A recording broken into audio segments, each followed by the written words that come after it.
want to look like a gay painter. Look, when Jay signed his contract, the big one was with Beyonce.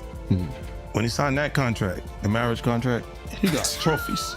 Now those trophies came rolling in. But 50 Cent has been taking shots at Jay and putting pressure on him for years. But now the mood changed because Jay-Z finally spoke up.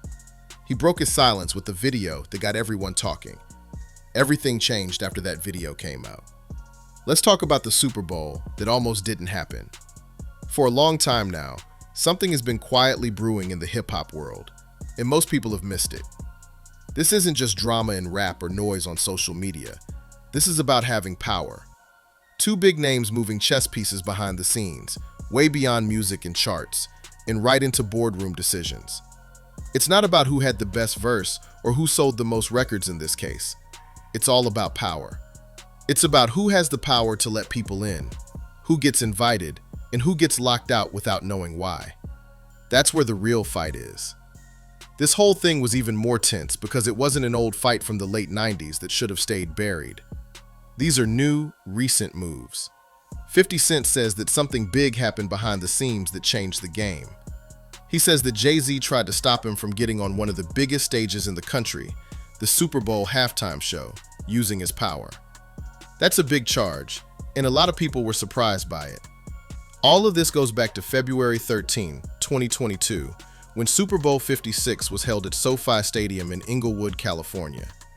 People were saying that the halftime show would be a big deal for the culture. Hip-hop is finally in the spotlight, with legends sharing the stage.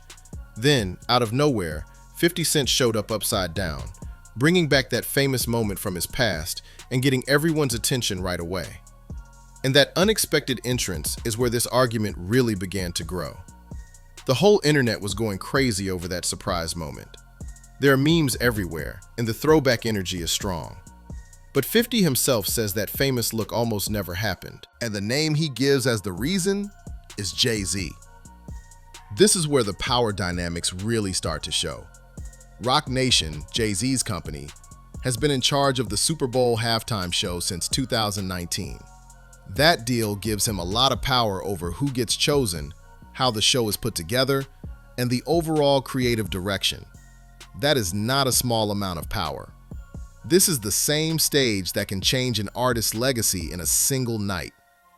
50 Cent says that Jay used that power to try to keep him from being on the list. Z told Dr. Dre, or Eminem, that he didn't want you to perform at the Super Bowl a few years ago. That's the simple accusation. In December 2024, 50 went on Cameron's show and told the whole story. He said that Jay went straight to Dr. Dre and told him that he didn't want 50 to be anywhere near the show. No excuses, no soft talk, just a firm no. But this is where the loyalty part gets different. 50 wasn't talking about problems with scheduling or disagreements over creative ideas. He said that Jay was using his job at a company to keep another artist from getting work. What makes you think that? Well, I just made a threat. Yes, maybe. I don't even think it's a threat. I think it's just that our culture is competitive, man. Yes, it is. But I don't get it when it goes beyond the music to getting in the way of business. That's when you can start to see the bigger picture. 50 said that Eminem stepped in and told the NFL that he wouldn't perform unless 50 was there. That's true loyalty. Take a second to really think about what that means. One of the most talked about halftime shows in Super Bowl history almost lost Eminem. A real legend. One of the main reasons people watched. And all of that was supposedly because Jay-Z didn't want 50 on stage with him. That's not a little beef anymore. That kind of move at the executive level could have cost networks millions and made the whole league look bad on the biggest night of the year. 50 Cent has been trying to figure out why it happened. He didn't beat around the bush at all in a July 2024 interview with The Hollywood Reporter. He told me, "They didn't want me to be a part of it. They were fighting for me to stay out of it. It should be in the NFL's files by now." 50 is not letting Eminem perform. That wasn't a guess. That was clear. Then, in October 2024, when he showed up on The Breakfast Club, 50 doubled down. He said Jay blocked him, and at first, they tried to blame the NFL to avoid the smoke. But 50 said he saw the play quickly. People who worked in the industry told him exactly where the resistance was coming from. And 50 says that the reason goes beyond music. He thinks that his success on TV, especially his power universe on Stars, made him a real competitor in the entertainment business. And that's when this whole thing starts to get really messy.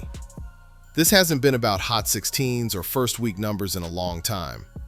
This is about empires, market share, control, who gets to shape the future of hip-hop, and who gets pushed out without anyone noticing.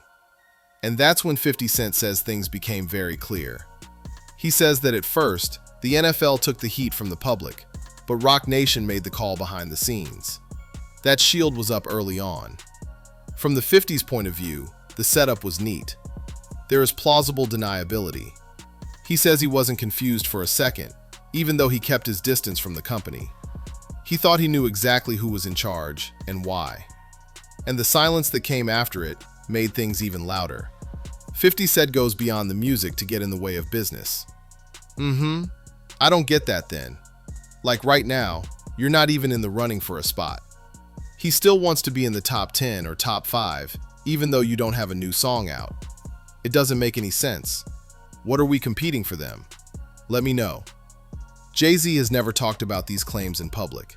Not even once. Some fans think that silence is classy because it doesn't get involved in drama. For some, it feels like proof. Like the claims might be hitting closer to home than anyone wants to admit. No matter what, the lack of response kept the conversation going. The talk spread even more by September 2024. Cameron and Ma openly wondered if Jay-Z had stopped Lil Wayne from performing at the 2025 Super Bowl, which could be a sign of old tension. A pattern began to emerge for many people, one in which corporate power and old grudges met. Social media was split right down the middle. Some fans supported 50 and said Jay-Z was petty or a gatekeeper abusing his power. Some people defended Jay by bringing up 50's long history of starting fights. There's probably some truth in both of these things. This is something that can't be denied. There's been no official word from the NFL, Roc Nation, or Jay-Z that confirms or denies anything. And that quiet keeps the story going. To really understand why this tension is so strong, and why Jay-Z would supposedly do everything he could to keep 50 Cent off the Super Bowl stage, you have to go back to the beginning. There is a story behind every famous hip-hop feud. And this one goes back to before the money, the TV empires, and the boardrooms. Curtis Jackson wasn't a well-known brand around the world in 1999. He was a hungry rapper from Queens with a shaky deal, a lot of unreleased music, and about 40 songs that had been recorded but weren't selling. No buzz, no attention, no promises. And instead of waiting for permission, 50 did something brave that would change the course of his whole career. He got the idea from the famous B.I. and his 1993 song, Just Playing Dreams, in which Biggie imagined situations with R&B stars. 50 turned that idea into something darker and louder. Not love, but theft.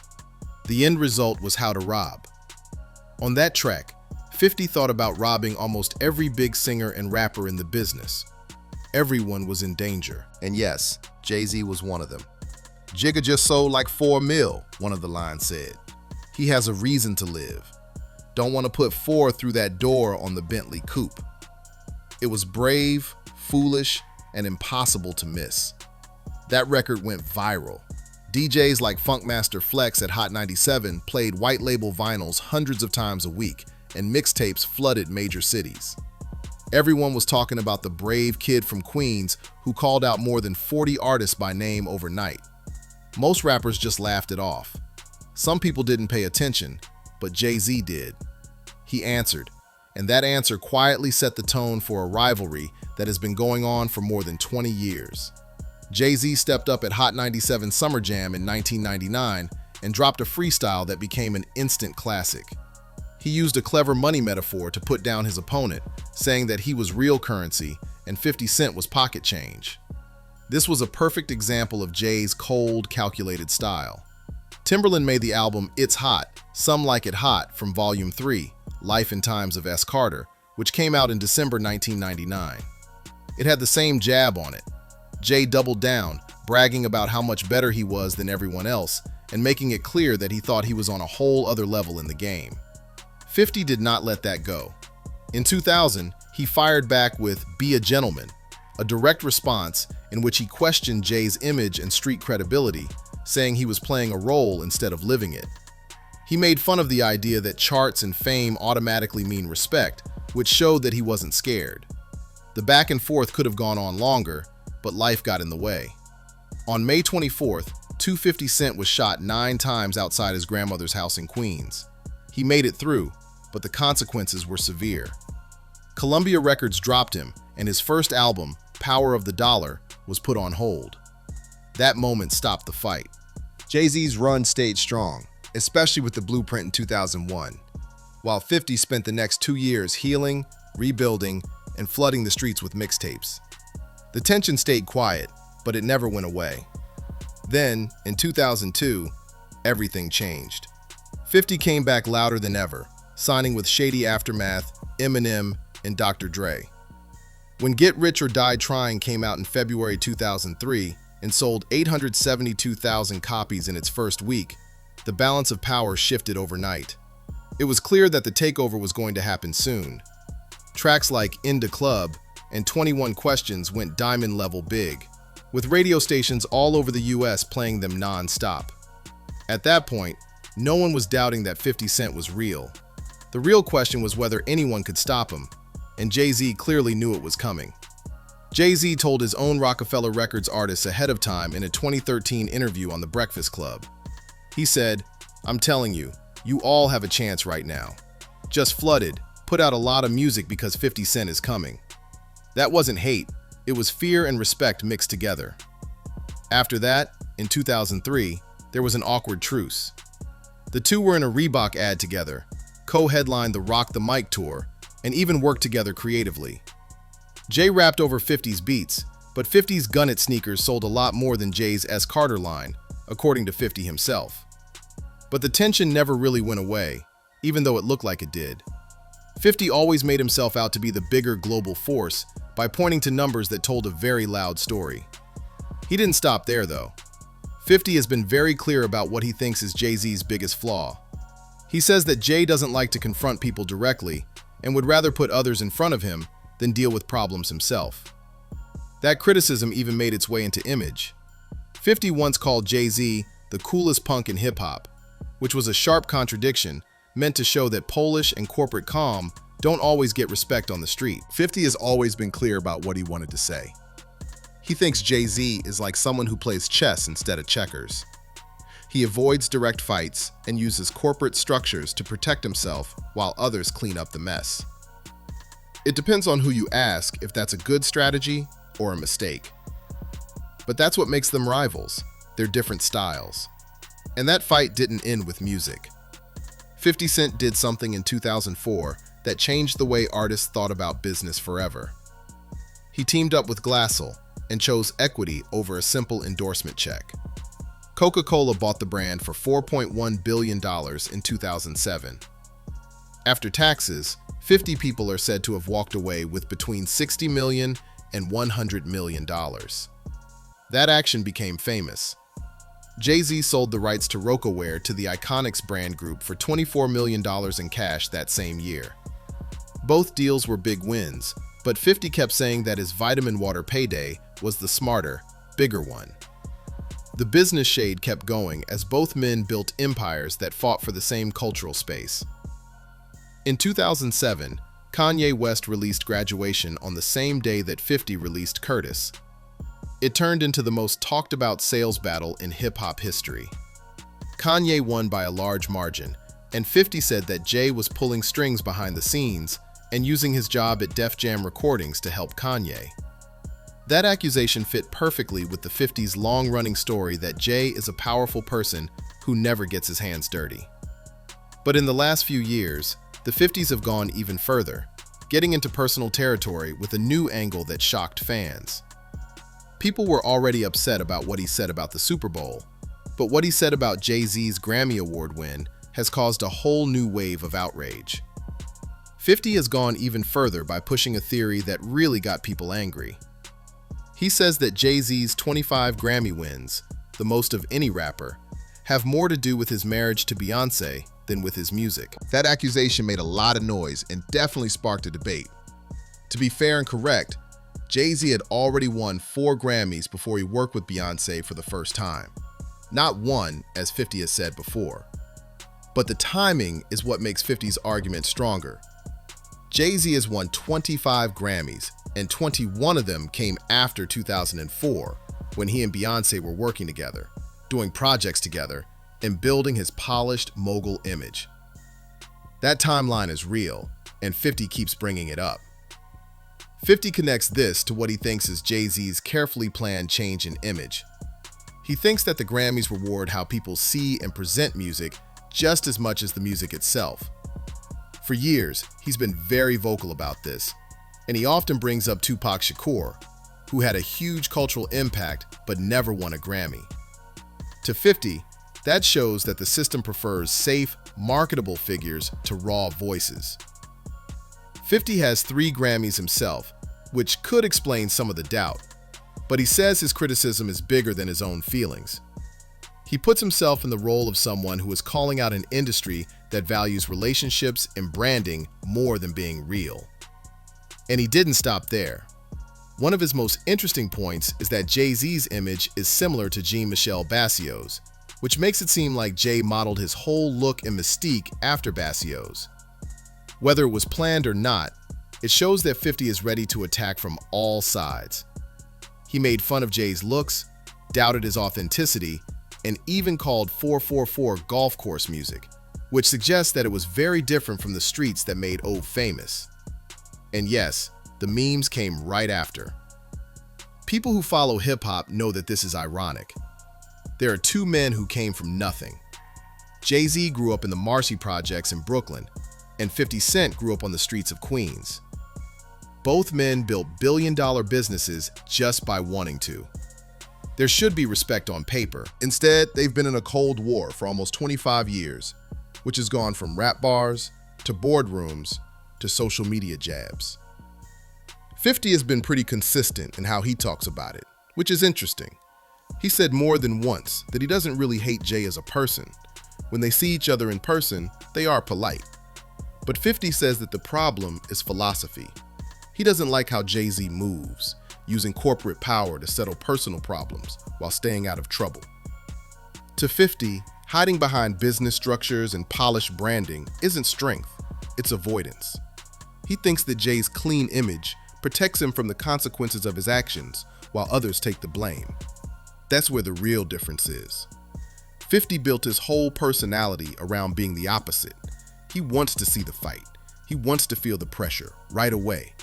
He wants everyone who comes up to him to know exactly what will happen next. 50 is aggressive, while Jay is calculated. 50 goes public, where Jay stays private. Jay is diplomatic, but 50 is aggressive. And that's the reason this rivalry won't go away. The shots will keep coming as long as Jay-Z has a business empire and 50 has an Instagram account. Some are quiet, some are loud, but they all feed hip-hop's longest-running Cold War. What makes this moment hit harder is that everything comes together at once. The Super Bowl accusations that question gatekeeping, the Grammy theory that questions the credibility of the industry, the image critiques, and 2 self-made legends who are now more divided by belief than by beef. 50C goes through the world with his chest out and no fear, posting straight through scandals that would make most celebrities hide behind PR teams. Jay-Z, on the other hand, stays quiet and lets lawyers, contracts, and corporate walls deal with the stress. He rarely speaks up in public. 2 different ways of thinking, 2 different plans, but the same level of power. They show 2 very different ways to control. The gladiator versus the emperor. The street corner versus the boardroom. And the comment section versus the contract clause. That difference is what keeps this rivalry going. It's crazy that neither man has actually killed the other after all the diss tracks, sales wars, business competition, social media trolling, and Super Bowl accusations. They are both still standing, still winning, and still doing their best work.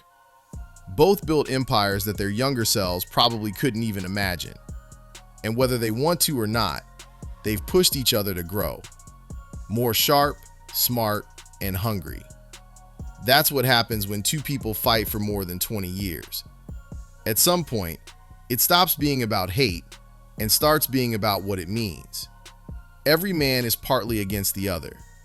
The story of hip-hop's corporate era will always connect their legacies. You can't have one without the other. So, the next time you see 50 post another meme about Jay, or hear someone say that opportunities are being blocked and power plays are going on, keep in mind that this isn't just beef. You're watching two kings fight over the same throne, with weapons that weren't even around when they first picked up a mic. I promise you, this story isn't over yet. If you like this breakdown, please like, subscribe, share, and leave a comment with your thoughts.